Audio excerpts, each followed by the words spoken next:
तो एक और लेक्चर की तरफ हम जा रहे हैं और that is the difference between the ideal and the real gas. यानी आइडियल और रियल गैस जो है इनके बीच में फ़र्क क्या है। तो आइडियल गैस और रियल गैस को अगर डिस्टिंग्विश किया जाए तो सबसे पहली पॉइंट कि आइडियल गैस जो है इसके लिए हम सबसे पहली पॉइंट तो ये लिख सकते हैं कि it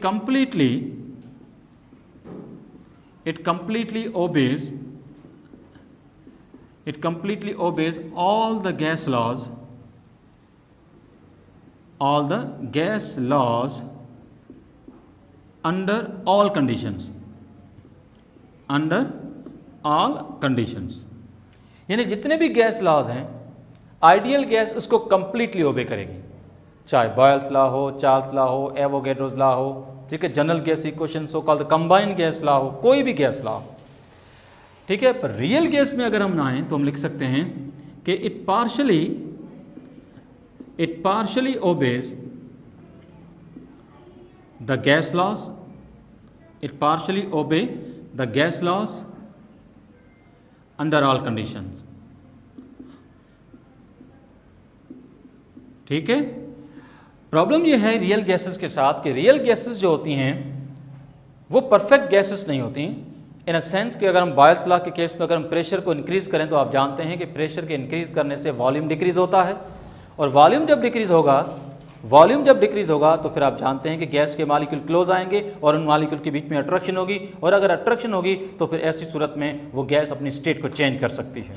this is why real gases are not obeying the Boyle's law at high pressure and real gas are not completely obeying the Charles law at very low temperature. तो हम दो पॉइंट्स यहाँ पर एक्सक्लूड कर सकते हैं। मिसाल के तौर पर रियल गैसेस जो होती हैं, ठीक है, वो जो चार्ल्स लॉ और बॉयल्स लॉ को उसको कब ओबे नहीं करेंगी, तो उसमें सबसे पहले हम लिखेंगे कि boils law at high pressure and Charles law at low temperature, ठीक है। तो ये वो कंडीशंस हैं जिस पे कोई भी जो रियल गैस है वो अपनी स्टेट को चेंज कर सकती है और जैसे स्टेट चेंज होगी तो फिर हम जानते हैं कि वो गैस फिर परफेक्ट गैस नहीं होगी। परफेक्ट गैस वो है जो हर हालत में, हर कंडीशन पे वो अपनी स्टेट को मेंटेन करे। एक और पॉइंट हम लिख सकते हैं पॉइंट ऑफ डिफरेंस के तौर पे कि जो आइडियल गैस होती है also obeys the postulates of Kempty. यानी जो आइडियल गैस है वो केम्प्टी के सभी पोस्टुलेट्स को कंप्लीटली ओबे करती है, लेकिन यही बात हम रियल गैस के लिए लिखेंगे कि हम लिखेंगे इट पार्शली ओबेज केम्प्टी। यानी जो रियल गैस होती है वो केम्प्टी को कंप्लीटली ओबे नहीं करती। अच्छा, कंप्लीटली ओबे नहीं करती, इसको हम कैसे समझें, तो इससे रिलेटेड मैं यहाँ पर कुछ पॉइंट लिख रहा हूँ। मिसाल के तौर पर हम थोड़ा आगे जाएं तो एक पॉइंट ये भी बन सकती है इन दोनों के बीच में कि आइडियल गैस जो है इसके लिए लिख सकते हैं कि it's volume can be reduce to zero. यानी जो आइडियल गैस होती है उसके वॉल्यूम को हम रिड्यूस करके जीरो तक ले जा सकते हैं, उसको कंप्रेस करते जाएं, मॉलिक्यूल नज़दीक आएंगे, अल्टीमेटली वो नेग्लिजिबल वॉल्यूम में जाएंगे, अल्टीमेटली आप कह सकते हैं कि उसका वॉल्यूम जो है वो जीरो तक भी जा सकता है। लेकिन अगर यही पॉइंट रियल गैस के लिए लिखें तो हम लिख सकते हैं कि इट्स वॉल्यूम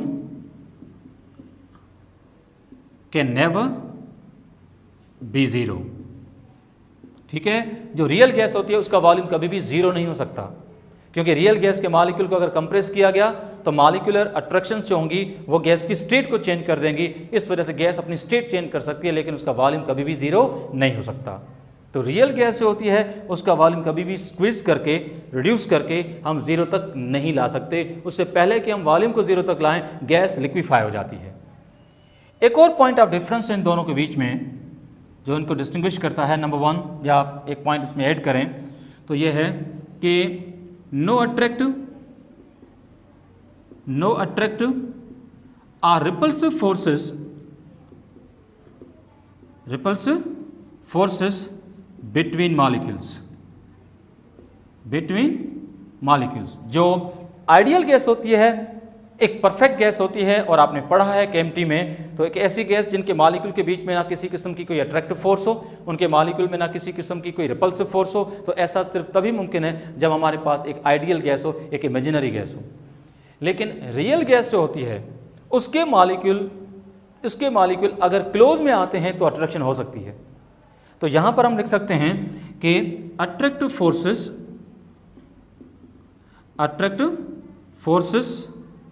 में अराइज बिटवीन मॉलिक्यूल्स,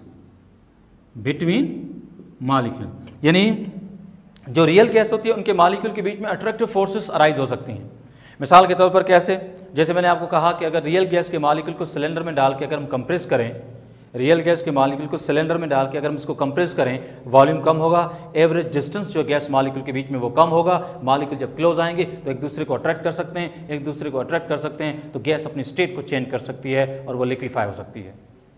ठीक है, तो that's the basic difference between the ideal gas and real gas. हाँ, हम ये तो कर सकते हैं कि किसी रियल गैस को ज़्यादा से ज़्यादा आइडियल के तौर पे ले सकते हैं, लेकिन उसके लिए कंडीशंस एडजस्ट करनी पड़ेंगी। तो कभी कभार एक क्वेश्चन बनता है कि how a real gas becomes more and more ideal. एक रियल गैस जो है वो ज़्यादा से ज़्यादा आइडियल कब बने? ध्यान से सुनोगे, किसी भी रियल गैस को अगर ज़्यादा से ज़्यादा आइडियल करना है, 100% तो आइडियल नहीं होगी, लेकिन ज़्यादा से ज़्यादा आइडियल करना है, तो इसके लिए आपके पास दो जो है ऑप्शंस हैं। ऑप्शन ये है कि आपने उस गैस का वॉल्यूम जो है उसको बढ़ाना है। वॉल्यूम बढ़ाएंगे तो फिर आप जानते हैं कि मॉलिक्यूल जो होते हैं उनके बीच का एवरेज डिस्टेंस बढ़ेगा। इससे दो बातें होंगी, जब एवरेज डिस्टेंस बढ़ेगा तो फिर आप जानते हैं कि उन मॉलिक्यूल के बीच की जो अट्रैक्टिव फोर्सेस है वो क्या हो जाएंगी, वो कम हो जाएंगी। ऐसा करने के लिए आप या तो प्रेशर को कम करें ताकि वॉल्यूम बढ़े, या तो टेम्परेचर को बढ़ाएं ताकि वॉल्यूम बढ़े।